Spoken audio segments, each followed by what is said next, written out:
because it was literally snowing like 4 inches per hour. Yeah, it was insane. But Yeah, yeah, so then they I they got a played they little played Detroit. sidetracked. They play in Detroit on Thursday for Thanksgiving. By the way. That is right. Yeah, I just found the stat today. So this is from NFL Memes IG as well. It Yes. says this is the first time since September 15th, 2019, that a home team in Detroit has had a winning record. Oh no. And then did you Oh. see those things with like some Detroit Lions fans like at the Bills game, and then like they have their phones out watching the Lions and the Giants game, and they're cheering like whenever the Lions scored a touchdown, they went like, "Woo! Like let's Yeah. go!" So did And you see like that everybody around them was like, that "What the?" yeah, they sold they it was they had 50 it was there was 56,000 people in attendance, which is still pretty big. 50,000 of those were Bills fans.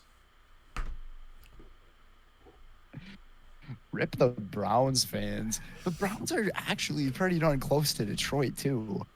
Yeah, they're both pretty. I think I think no, I think the Browns are the closest team to Detroit in the league. I need to pull up my map that I'm working on. They are. Are they? They're like if you went across Lake Erie, it's Erie or Ontario. I can't think. Oh It, gosh. it's not even that far. It's like a 2-hour travel. That's not Cleveland bad. to Detroit. Holy shit. 2 hours and 42 minutes of driving. Yeah, it's Lake Erie. If you like took a boat across Lake Erie, you'd have like a 20-minute drive to get to Detroit. I think that would be faster. So sucks to suck as a Browns fan, only having 5,000 people show up. And actually, there were Lions fans who were there, so I guess it's not all Browns fans. Yeah. No, but Buffalo bounces back for the disappointing overtime loss, 31-21, 31-23. Then they improved to 7-3 on the season. Next game, we have Carolina and Baltimore. I said Baltimore 21-20, a tough match against Carolina. And you said Baltimore 28-10, final score 13-3 Baltimore. Oh, so there's only 3 teams this week that scored 3 points. At least we weren't the only ones. But the other teams were much more closer. Anyways, Baltimore. Baker Mayfield. Who the hell is texting me on Discord? Dude, that's the Panthers. Oh, Bruv. yes. Excuse me. The Panthers. Baker Mayfield started. Bench him. 21 for 33, 196 yards and 2 picks. Dante Foreman, 11 carries, 24 yards. And Terrace Marshall Jr., 3 receptions, 76 yards. Who are you? Garbage. Hold on. Eddie Pinheiro, good job. 32-yard field goal to put your only points up on the board. Ravens, let's go over Eddie. there. Go Eddie. Lamar, 24 for 33, 209 yards, and an interception. Kenyon Drake for once leads the team in rushing, 10 carries, 46 yards. Demarcus Robinson, 9 receptions, 128 yards. This is a pretty boring game as well. I didn't watch much of this game. I didn't watch it either. All these games have been really boring and low scoring. I think it's just the offensive matchups from this past week. And I mean, some teams are also pretty garbage. Like one of these teams that we're talking about right now. But hey, the next game was a little more high scoring that we'll talk about. Oh yeah, for sure. But Justin Tucker, you got me some fantasy points, so thank you for that. But other than that, nothing much really. I'm surprised that the Panthers defense held Lamar Jackson in check. Mm-hmm. Um, he was second on the team in rushing yards with only 31, and he also got a rushing score. Oh. Uh, Showing how tough he was when he got that touchdown too. Big trust, woo woo in the flesh. Oh, I didn't even see Um, that Lamar got the touchdown. yeah, he got a rushing touchdown. It was like an 8 yard rushing Oh, touchdown, something like that. And then he like flexed right after that, like oh, big boy. I'm bigger than you, I'm the shit, something like that. But Mm. um, Yeah, he this did game. not do well throwing, but Oh, defensive defensively, both teams they played really well. But I mean, the Panthers are also bad on offense, mm-hmm. so reason scoring 3 points as we see. Nah, but yeah, I improved 6-2, and you improved to 5-3 on the week. Baltimore wins it 13-3. New York and Detroit. I had New York 28-7. Detroit. Brenden had Detroit 24-21. Detroit wins 31-18 in the big upset of the week. We are now tied at 6-3. I'll let you go. Oh, I'll let you do this one because you, sir, got the upset of the week. Thank you, sir. I mean, to me, I wouldn't call it an upset. I just felt like the Bro, it Lions was a seven and offense. two game. It was a 7-2 team up against a 3-6 team. How can you not call that an upset? That is true, but yeah, by record, you can say it's an upset. Okay. Lions, their stat line, Jared Goff, 17 for 26, 165 yards. Nothing else onto that. For rushing, Justin Jackson led the team in rushing with 66 yards, 9 carries. Jamal Williams, though, he had 3 rushing touchdowns. So people who are fantasy owners, Jamal Williams, congratulations if you started him. I was gonna And say if you benched against him, him. I am sorry. I went up against him, but he was on his bench. Rip to that guy. Unless that's the guy who's beating you by like 70 points. Yes, don't remind me. I'm already sad as it is. That was the guy who was beating you by that much. Shut up. Wow, could have been way worse. It's Anyways, probably worse because like San Francisco is winning 31-10 and they have the ball. Jimmy Garoppolo has thrown 3 touchdowns. geez Louise. And two of those Yeah. guys are Brandon Ayuk, and I fucking dropped his ass in fantasy to make room for Cordero Patterson. Anyways, on a higher note, It, the Bucks won. Uh, like the Milwaukee Bucks. yeah, they won 119-111. Little sidetrack there. Oh, Anyways, nice. anyways, Nice. yeah, Yeah, I was talking about the rushing yards for the Lions. DeAndre Swift had the other rushing touchdown for the Lions. So every single touchdown in this game from Detroit came from running the football. And then Amara St. Brown led the team in receiving, 7 receptions, 76 yards. Not really much else coming from the team in receiving. And then the lone field goal of the game from Michael Bagley, 24-yard field goal. So, um, yeah, the Lions, they played really good football and they just shut down the Giants. And we'll go over the Giants' stats right here. So, Daniel Jones went 27 for 44 with 341 yards, a touchdown, and 2 interceptions. And one of those interceptions that I saw from Aiden Hutchinson was absolutely that ridiculous. was a Like, stellar pick interception. this guy is proving that he was the number 2 draft pick this year for a big reason because he is starting to make some really good plays. And by really good, I mean he doesn't look like a rookie. No, He he really doesn't. he looks like he's either in like his 3rd or 4th year in the league. Like he's dialed in right now. But anyways, rushing yards for the Giants. Daniel Jones also led that category. He was ahead of Saquon Barkley Daniel Jones had 50 rushing yards and a touchdown. Saquon Barkley only had 22 yards. And Matt Breida, he had a touchdown for the Giants. He had 13 yards. And then for receiving, the leading receiver for the Giants was Wan'Dale Robinson. Never heard of this guy. 9 receptions, 100 yards. Pretty darn good on the stat sheet for him. And then the lone touchdown reception for the Giants came from Richie James. He had 3 receptions for 48 yards and a score. Pretty much anything else from this game, I don't really have much to talk about.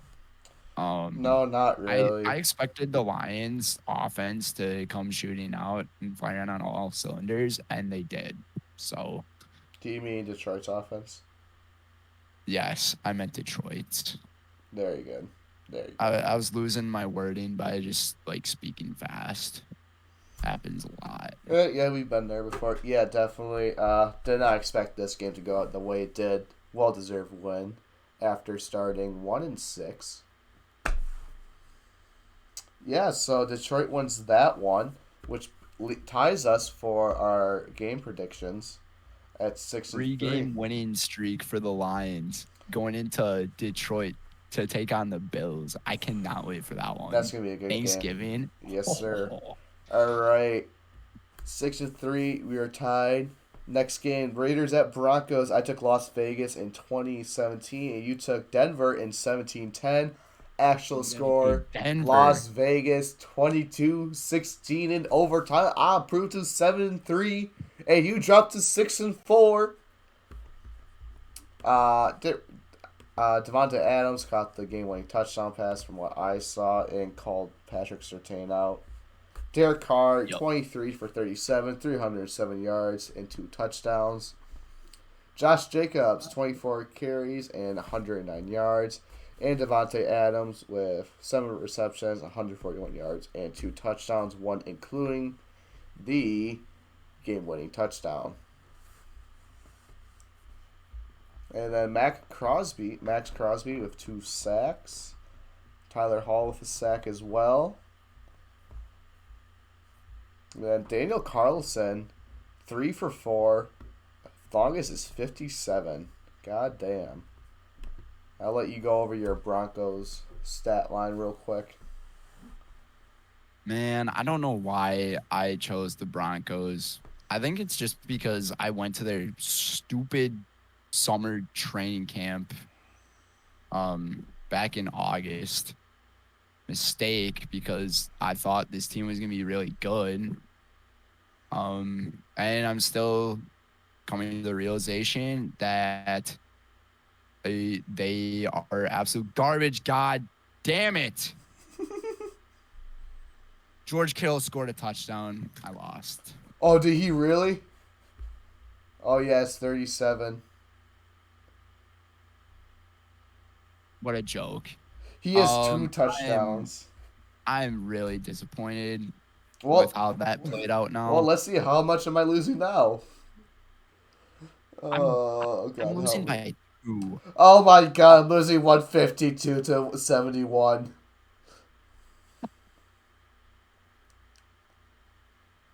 It's so bad. The good news is I'm going to win in my family league where I've been riding an 8-game losing streak. So I guess that's good. But anyways, holy shit, I don't know what's going on out there. Yeah, the Broncos, Russell Wilson, 24 for 31, 247. Latavius Murray led the team in rushing with 49 yards and a touchdown. Cortland Sutton led the team in receiving, 5 receptions and 80 yards. Goodbye, Melvin Gordon. Yeah, Pretty he just sad about that. got waived as a he just got waived today, so they're running on, and Chase Edmonds out as well. So they are running on 1 running back right now. So that's scary. Yeah, not really much to say about this Denver Broncos team. High expectations, low execution. Dumpster fire. The Let's Ride has turned into let's Let's just die. crash. Yeah, Broncos country, let's let's just die. crash. Yes. Good way So, of putting it there. I don't really have much else to say about this game. nah, just that Devontae Adams caught the game winning touchdown, called out Patrick Surtain saying that he's too young and he ain't ready. That's all he said. But yeah, in overtime, Las Vegas takes it 22-16. Yeah. So on to our next game. I'm sure you don't want to talk about this one at all. I'll talk about it. The Dallas The Cowboys and Minnesota Cowboys and my Vikings. Minnesota Our Vikings. predictions were, so from you, the Vikings would win 24-21. Yep. And then I said that the Vikings would win 31-24. So we both got this one wrong because the They final lost ended up 40 to being, 30 to 3. God fucking damn it, Kirk Cousins. and not even in prime time. No, So it was a toss up. It was a toss up because it was right in the middle. It was a 3:25 game. I was a little surprised that this game wasn't the Sunday night football game because the Chargers played Sunday night last week and this week. Yeah, fuck. But It's the Chargers and Chiefs. No, um but yeah, do you want to talk about the Cowboys stats or both or I'll do both because Vikings? this is actually you do Cowboys. I don't want to talk about the Cowboys. All right. So Dak Prescott led the team in passing. I didn't even know Cooper Rush went into the Yeah, game. they took I them kind of out. stopped watching. Well, it got taken off national TV halfway through the third quarter. So Really? yeah, they changed it for the Cincy game. I've never heard of that before. Oh, I've seen Oh it, my but goodness. I've seen that be done before, plenty of times. What were the other games that you saw that? Uh, Can you remember off the top of your head? Back in 2017, they took the. No, they didn't because Minnesota was winning game 35-0. It was against Cincinnati. It was on my birthday in 2017 when they won 13-3. They Ooh. they removed it with like 5 minutes left of the game, and they put on a different game. There was one when I was younger. It was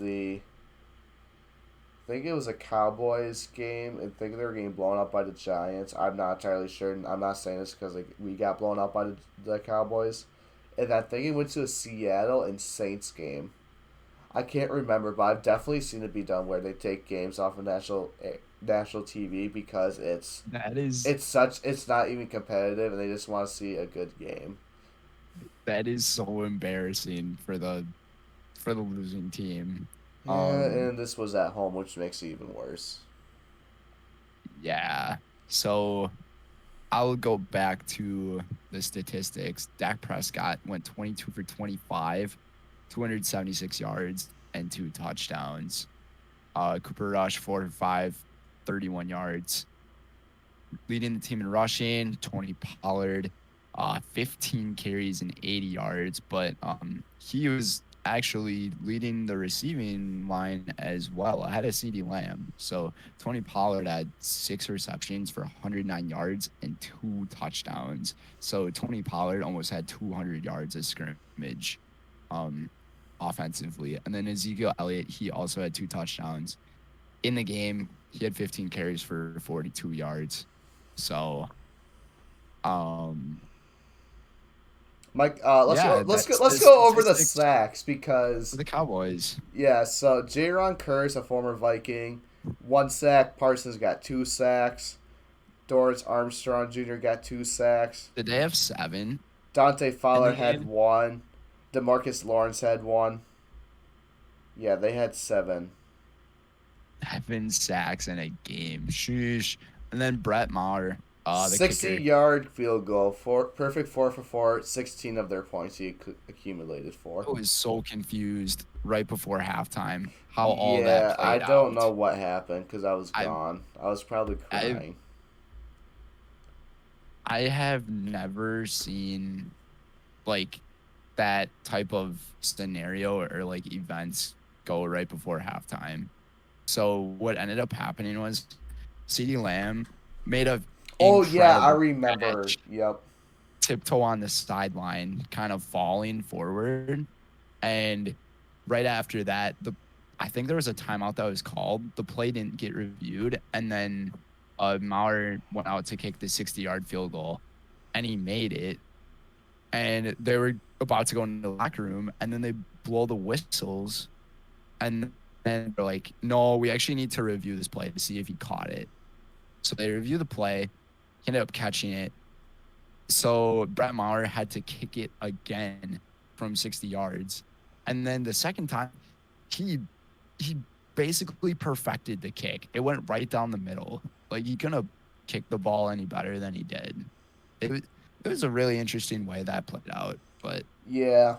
yeah, that's pretty much all I got from this game. The defense of the Cowboys showed up.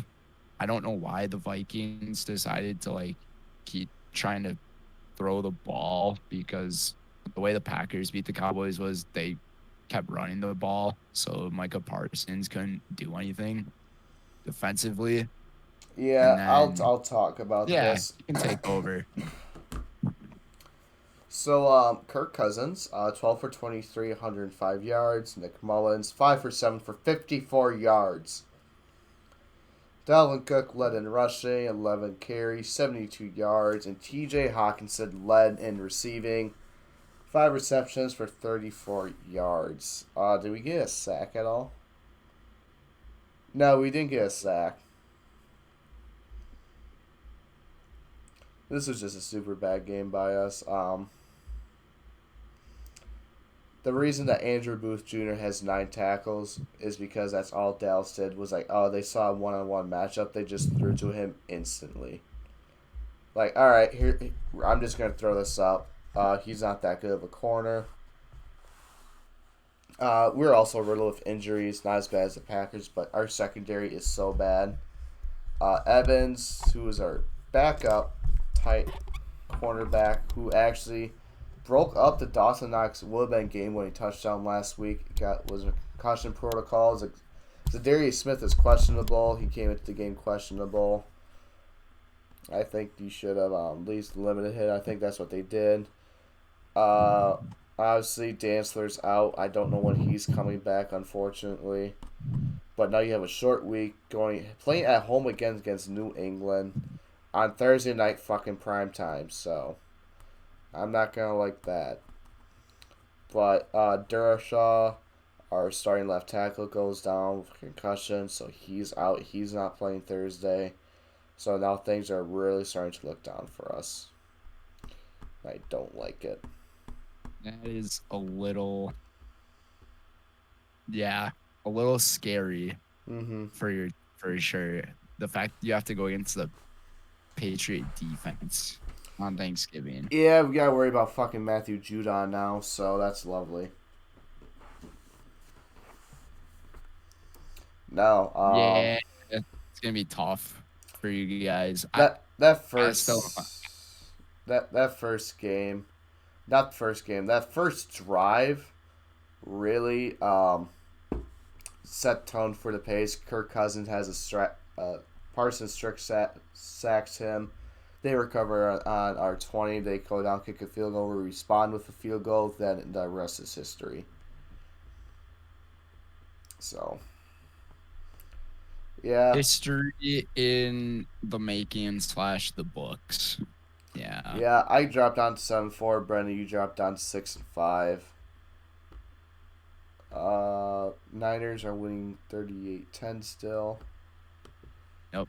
On to the next game. Yes, please. Cincinnati Bengals and the Pittsburgh Steelers. The game that got replaced by Minnesota's.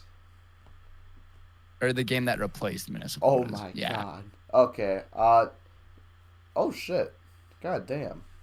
Joe Burrow. Man's got ice in his veins ever since week 2 or the end of week 2.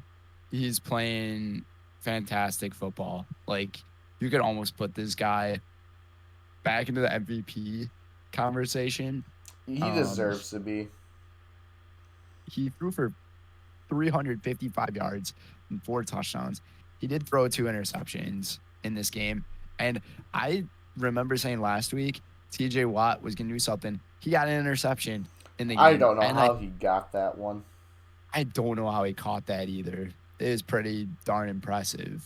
I think he had a couple of sacks too, because for some reason the Bengals offensive line decides to like suck. He got half a sack. Okay. So yeah, Joe Burrow, 355, 4 touchdowns, 2 picks. And then Samaje Perine led the team in rushing because of the Joe Mixon injury. Samaje had 30 yards in rushing, and then T. Higgins led the team in receiving, 9 receptions, 148 yards. But Samaje Perine, he had 3 receiving touchdowns in this one and 52 yards receiving. And then the other touchdown came from Trenton Irwin. He had 3 receptions for 42 yards and that score. And then Evan McPherson, he played pretty good as well. He went 3 for 3 on field goals. 54-yard field goal was his longest. And Money McPherson, that's what the people in Cincinnati call him. Me knowing that after going to Cincinnati, and they actually played the Steelers when I was there. And this game turned out completely different from week 1. So the improvements that the Bengals made were pretty good. Do you want to talk about the Steelers? Yeah, I was gonna say that. Yeah, you went to that one, and the Steelers won that one. In And overtime. yeah, so shit. Can You he die, pick? man. I try not to, especially after that Vikings game. Kenny Pickett, 25 for 42 for 1 touchdown, 265 yards. Najee Harris has more than 10 rushing yards this week, 20 for 90 Wow. and 2 touchdowns. George Pickens leads receiving with 4 catches, 83 yards, and 1 touchdown. He got ejected. And then Levi Wallace got an interception, and then TJ Watt got the interception. Cameron Hayward got a sack. And then Matthew Wright, 12 points. Longest was perfect for 3 for 3 and a 42-yard field goal. So, yeah, this was a super entertaining game. Really good back and forth. Like you said, these uniforms are perfect. They brought out My God, their dude. white uniform, the white helmet. Oh, my gosh, it's so... I really thought the Bengals were only using those on that Thursday night game when they played against the Dolphins where Tua like died. But No, I'm glad that they I'm brought them so back glad out. that they brought those back out. Oh my God, dude. Like the all white and then the all black. Oh, it's so fire. It is so fire from both sides. And like seeing that, like I think the Bengals all white uniforms are like in my top 5 uniforms of all time. They're in my top 3. I think they might be my favorite. It would probably be the whiteout Cincinnati, then Color Rush Minnesota. Color Rush Minnesota goes hard. Yeah, they're wearing that Thursday night, so I'm super excited to see them that again. No, but I'm excited for Yeah. this. What about your other team jersey? Because you said top 3 of all time, Yeah, and you said 2. I'm trying to think now. Give me the classic Miami Dolphins. Though I like those. Dude, Miami Dolphins, though, like any Dolphins jersey, in my opinion, goes hard. Those Their colors. color rush goes for. I like the bright orange, Yep. but I would still give me the classic Dolphins uniforms. Yeah, for sure. And speaking of uniforms, I was so disappointed when the Packers were wearing like They're all white. white and then the freaking yellow helmets. They should have made the helmet all white. I I think that no no no no no. no, Because then you're gonna have yellow on white, and that's gonna look super ugly. no, not wear yellow, just wear white. That's what the Packers did. They wore all white, and then their helmets were yellow. Did you not notice that? No, I noticed that, but I'm saying that you can't do a white helmet. I mean, Cincinnati can really pull it off, but you can't do that with Green Bay because it's not gonna look good. I think it looked fine. I wouldn't see. It's just gonna be a white and black G. I don't know. It could look pretty good, but I don't think it will be. Yeah, so that's our little take on uniforms All right. from teams. And you Yes. already talked about the Steelers stats, so yeah, Yep.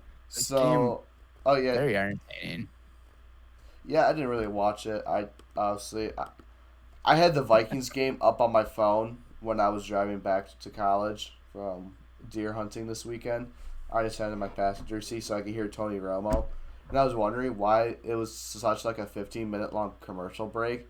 And I refreshed the app and they changed it to the Cincinnati game. I was like, oh okay, I guess I'm not watching this then.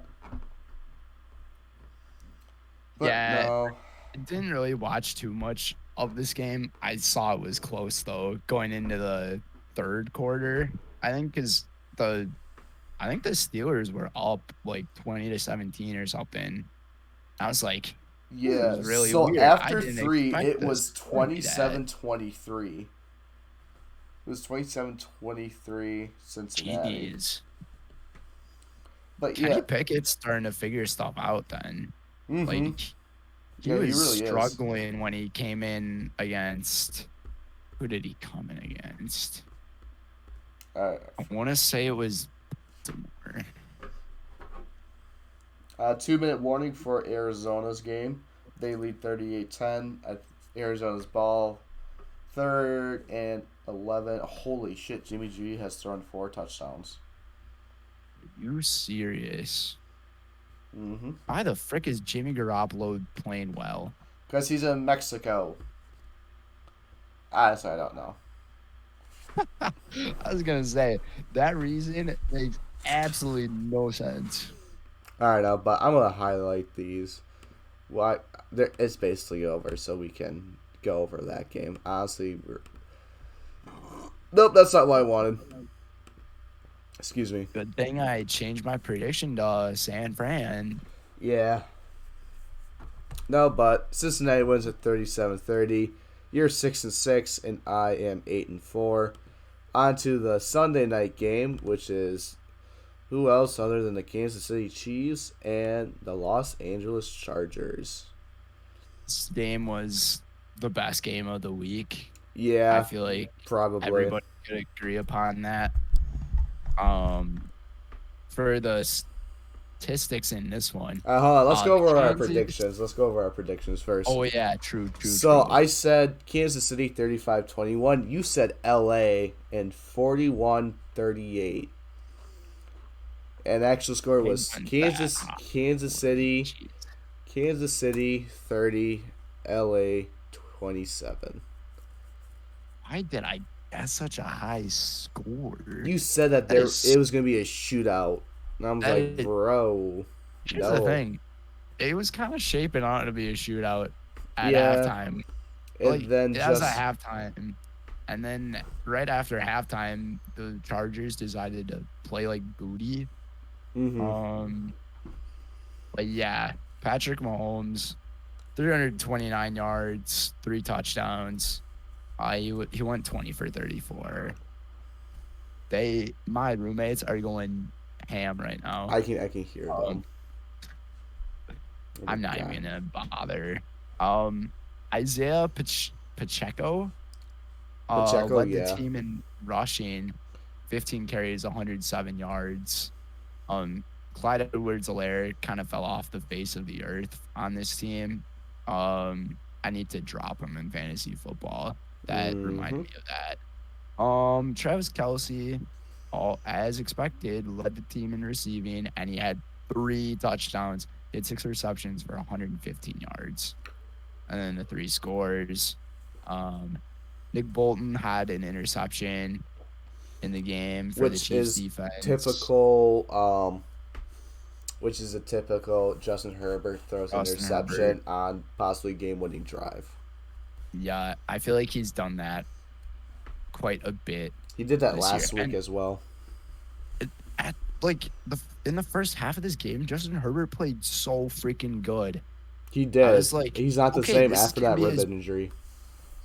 I was like, this is gonna be his breakout game right here, and then all of a sudden, it was an absolute no because I think he had 172 yards in the first half, and then he ended up with 280 with 2 touchdowns and an interception. Mm-hmm. And then Austin Eckler led the team in rushing yards, 19 carries, 83 yards, and a touchdown. And then Josh Palmer led the team in receiving, 8 receptions, 106 yards, and 2 touchdowns. As for the defense of the Chargers, did jack squat. Yeah. This game was pretty entertaining. I mean, Yes. it's the Chiefs. They're always going to make it. Did you see the stat with Patrick Mahomes? He's never lost a game in the months of December and November. I did see that. I I think that the way the Chiefs are playing right now, I think that's still gonna remain true. What's their schedule like? The Chiefs like to play in these really close games, but they always win. They find the way to win the football game, Mm-hmm. which that's all you need to do these days. So, yeah, if we went over that final drive or the final 2 drives Oh, they of the play the game, Rams next week. Never mind. They're gonna win. upset of the week, no, that ain't gonna happen. Hell no. I just had to throw out the question to Yeah. sound a little more enthusiastic, but yeah, you're right. That's not gonna happen. Um, as as for in this game, like if we went over the final 2 drives, so where the Chargers had that 5.5 minute drive, scoring the touchdown to Josh Palmer with like a minute and a half left. Um, they had to have known that they left way too much time on the clock Oh for yeah. Mahomes. Obviously, Like, Josh Allen learned that the hard way. yeah, I remember hearing on the broadcast saying something like, "Oh, at least it's not 13 seconds." But it's like Mm-hmm. it's more than 13 seconds, so you're gonna run into that problem Yeah. where it's gonna be Mahomes and Travis Kelsey just dominating you in the last drive. And last drive, the Chiefs just absolutely threw the ball all over the Chargers. There were a lot of plays in that final drive where I don't know why the corners for LA were like so far off of the wide receivers. Like they were basically just handing them yards to get closer and closer. And then we saw the Travis Kelsey touchdown with like 30 seconds left. Yeah. That was just. That was just. I don't know. No, but. Hold on. I gotta get to the right week here and here. Yeah. No, but Chiefs. Honestly, they go out in fashion. They win 30-27, and Monday Night Football just ended. San Francisco won 38-10. Yeah, you are lucky. So, yeah, I had this up on my TV. I haven't really been watching it because I've been doing this. But yeah, Jimmy Garoppolo, 20 for 29, 228 yards, and 4 touchdowns. In leading, Elijah Mitchell led the rushing 9 carries for 59 yards. George Kittle led for receiving, 4 receptions, 84 yards, 2 touchdowns. McCaffrey had 7 catches, 67 yards. Then Brandon Ayuk, 2 catches, 20 yards for 2 touchdowns. Defense, Jimmy Ward had an interception. Samuel Womack had an interception. Fred Warner had a sack. Nick Bosa had a sack. Kevin Givens had a sack. And then Robbie Gould, perfect 1-for-1 with a 39-yard field goal. Yeah, I mean, 49ers dominated this game. I predicted 35-20, and you predicted 27-20, 24-20 San Fran, and the actual score was 38-10. So that leaves you with an even 500 record, and I went 10-4. That's a freaking good record for a week, dude. Yeah, one of them I was stupid because I got lazy. I should have been 11-3, but Bills and the Browns one. yeah. Then all the other ones, Yeah. like New York was reasonable, Minnesota was reasonable. What was my last one? Minnesota, New York, Cleveland. Oh, the Jets. I lost. Both New York teams lost this week. When New York loses, everyone loses. Everyone loses, I guess. Oh, well. Except for me. Wait a minute. Hold on. New York teams oh my gosh. Okay. We need to go to the playoff bracket after this because it just fucking changed. Oh, God. It surely has. It just changed. I have it pulled up. And it just changed on NFL. So, oh, shit.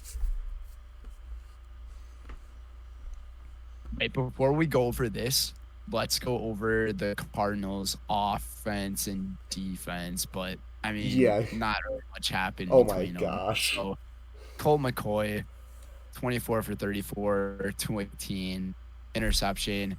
Trace McSorley went into the game, went 6 for 10. on a dive, because we ain't even trying. Yards, and an interception. James Conner, 14 carries, 42 yards, and a touchdown. Then receiving, I mean, these guys did not do much, but Greg Dortch, congratulations to you. I've never heard of you. 9 receptions, 103 yards. As for the Cardinals defense in this one, pretty sad. No sacks, no interceptions. So Jimmy G had his day pretty easy, and that's probably why he played so well. Like, dude was actually pretty close to a perfect passer rating. Yeah, just about.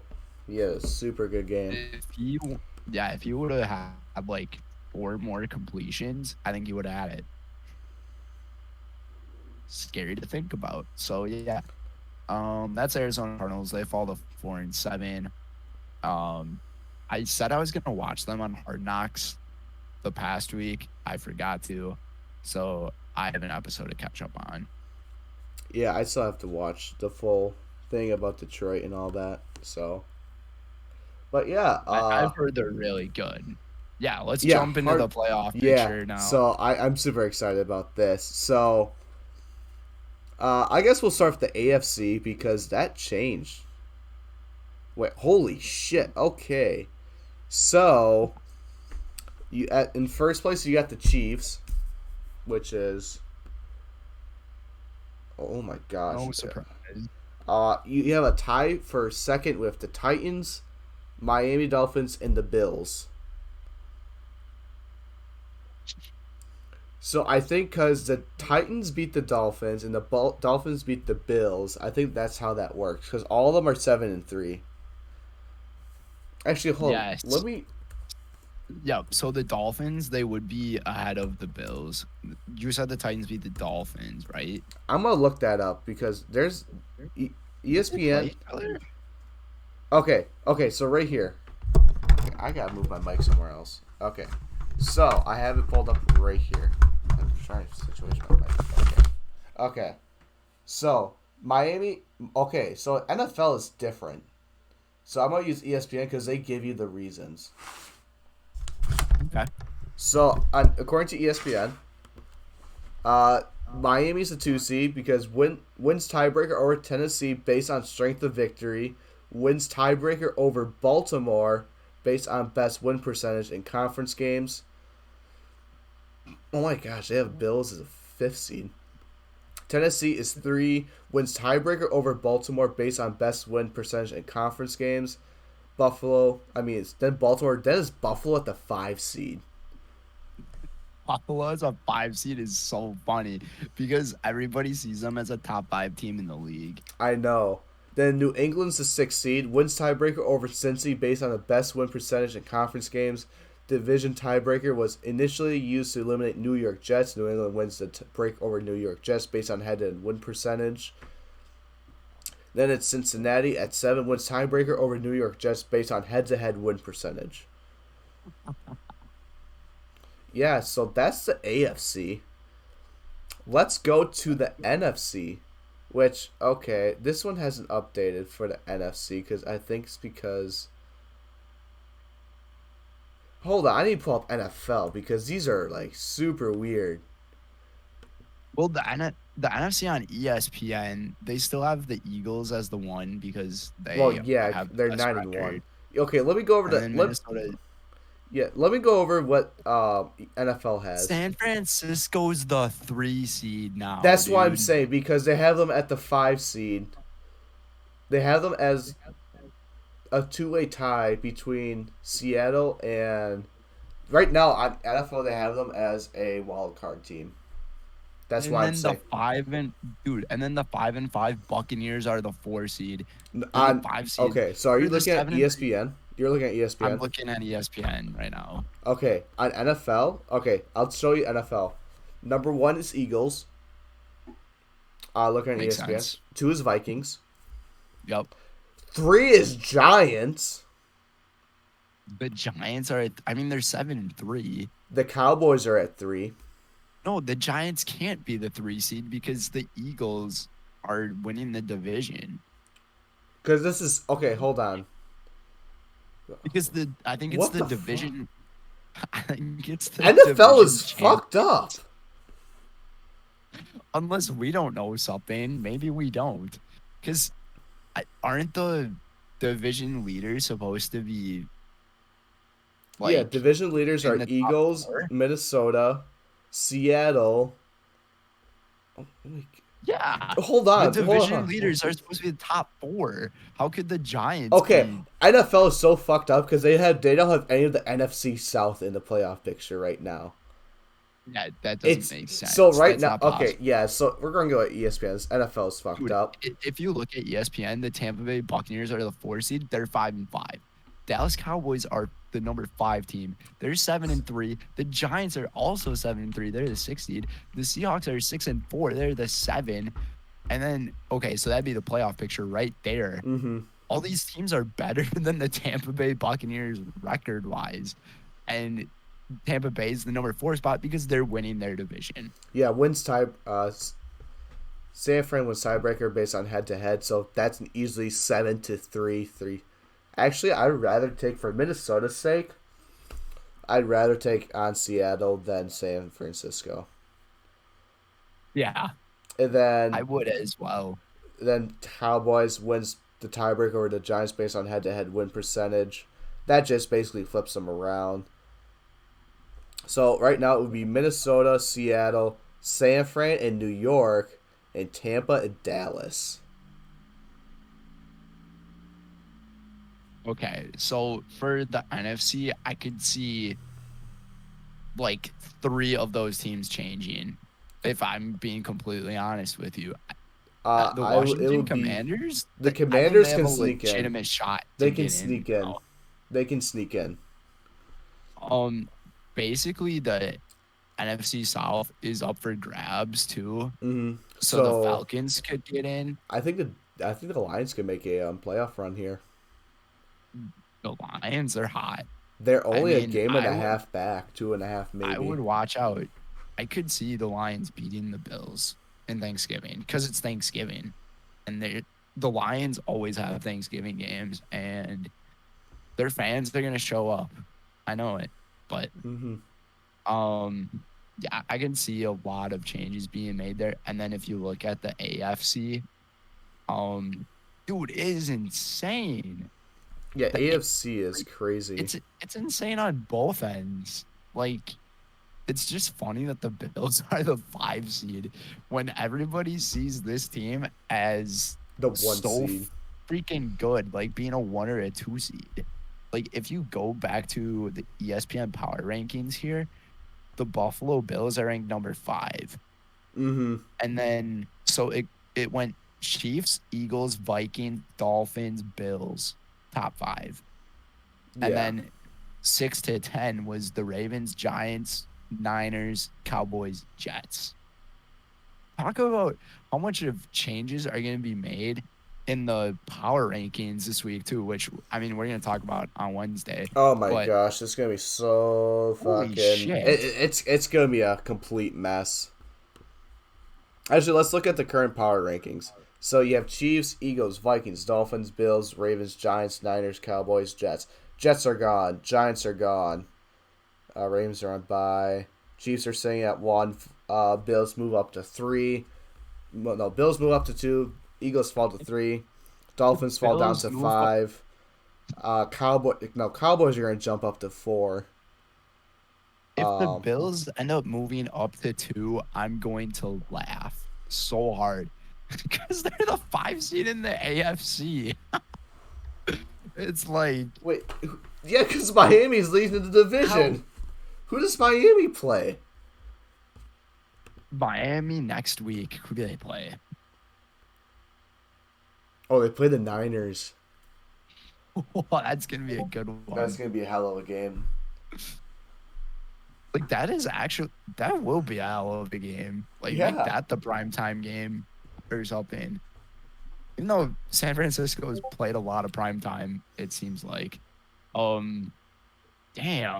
Mm-hmm. Yeah, they're just, dude, the AFC and the NFC East, holy shit. They all have winning records, Yeah. Both divisions do. which, like, fucks up the playoff picture so hard. I know. I don't like this week. It's been so fucky wucky. Oh my gosh. That's the word of the week. Fucky wucky. Fucky wucky. Like, even, okay, I cannot get over, like, all of these different Like, playoff rankings and it's so bad. scenarios that are going down. So the 1 through the 7 seed are the teams that get in. Yes. And then the 1 seed is the only team that has a bye week. Yes. So right now we'd be looking at the Chiefs get a bye, the Eagles get a bye, and then what would the matchups be? So the Dolphins, they would play the Bengals, the Titans, and the Patriots, which would be a hell of a game. and then Ravens the and Ravens Buffalo. and the Bills, that would also be a hell of a game. And then on the other end, the Vikings and the Seahawks. and the Yeah. 49ers and the Giants, and then the Buccaneers and the Cowboys rematch of week 1. How do you think those matchups would go? So we'll start at the AFC. So the Dolphins, if they play the Bengals. It'd be in Miami. You have Tua healthy. If he starts and finishes, I feel like Miami's gonna win. Tennessee, that's a tough one. I might have to go with the upset as of right now with New England, and then I guess They're a dark horse team, man.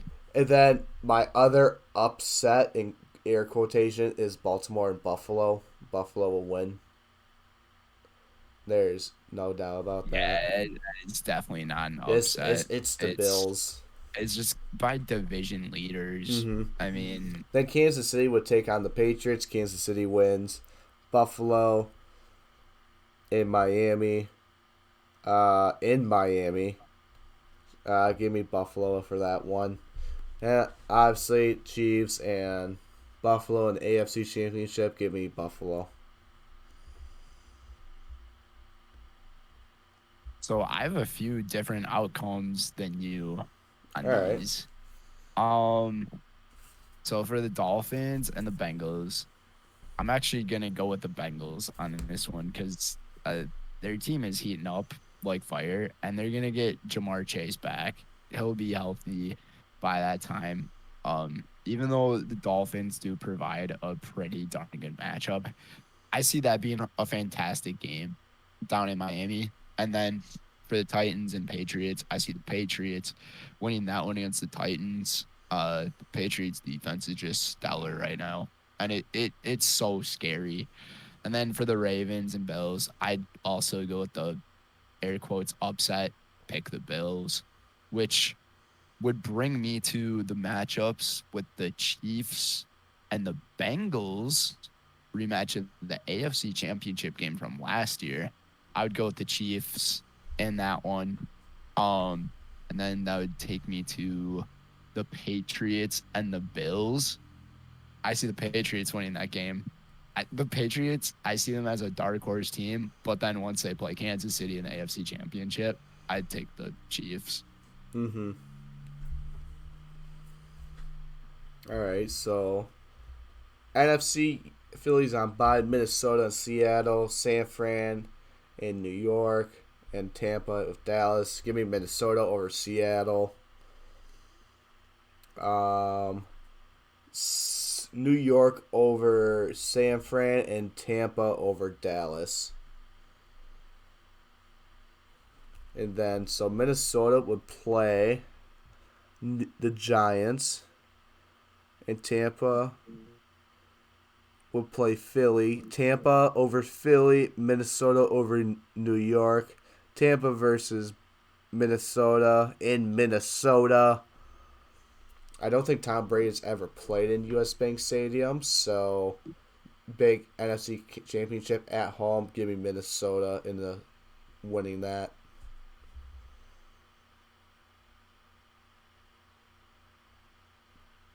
Hello? I'm still here. Oh, I do something quick. My bad. I didn't hear. I was Um, like, are you still here? that is my bad. I was texting my roommate and he's like, "Can I come in the room?" I'm like, Oh, sure. So I had to unlock the door. oh. And then since I'm listening through my headphones, I had to take them off. So then So you didn't hear I anything what I just said? God, um I I God, heard a fuck. tiny bit to what you said. What did you hear? I heard something about Tom Brady and US Bank Stadium that he hasn't played Okay, there or okay, something. okay. Let me redo it for my NFC. Eagles are on bye. Minnesota Our and viewers, Seattle. I'm so sorry to our viewers. Brendan is an idiot.